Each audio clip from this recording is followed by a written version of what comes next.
کہتے ہیں ایک چینی بڑھیا کے گھر میں پانی کے لیے 2 مٹکے تھے جنہیں وہ روزانہ ایک لکڑی پر باندھ کر اپنے کندھے پر رکھتی اور نہر سے پانی بھر کر گھر لاتی۔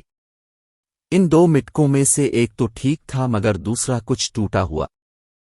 ہر بار ایسا ہوتا کہ جب یہ بڑھیا نہر سے پانی لے کر گھر پہنچتی تو ٹوٹے ہوئے مٹکی کا آدھا پانی راستے میں ہی بہہ چکا ہوتا، جبکہ دوسرا مٹکا پورا بھرا ہوا گھر پہنچتا۔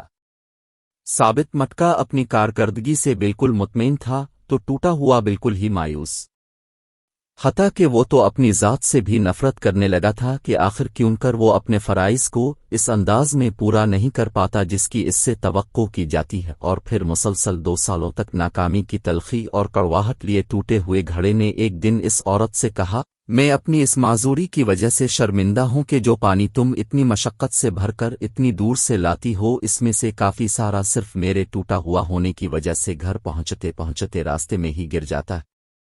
گھڑے کی یہ بات سن کر بڑھیا ہنس دی اور کہا، کیا تم نے ان سالوں میں یہ نہیں دیکھا کہ میں جس طرف سے تم کو اٹھا کر لاتی ہوں ادھر تو پھولوں کے پودے ہی پودے لگے ہوئے ہیں جبکہ دوسری طرف کچھ بھی نہیں اگا ہوا؟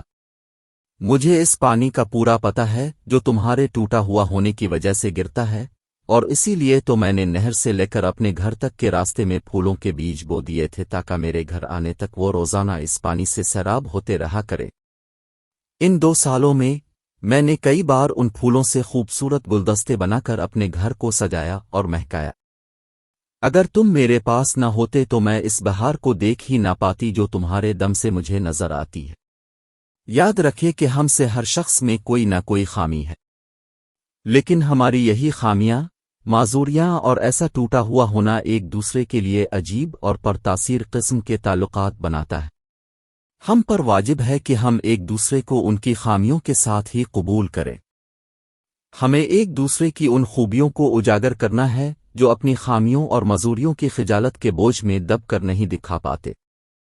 معذور بھی معاشرے کا حصہ ہوتے ہیں اور اپنی معذوری کے ساتھ ہی اس معاشرے کے لیے مفید کردار ادا کر سکتے ہیں۔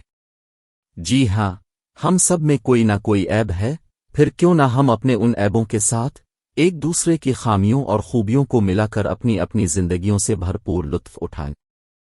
ہمیں ایک دوسرے کو اس طرح قبول کرنا ہے کہ ہماری خوبیاں ہماری خامیوں پر پردہ ڈال رہی ہوں۔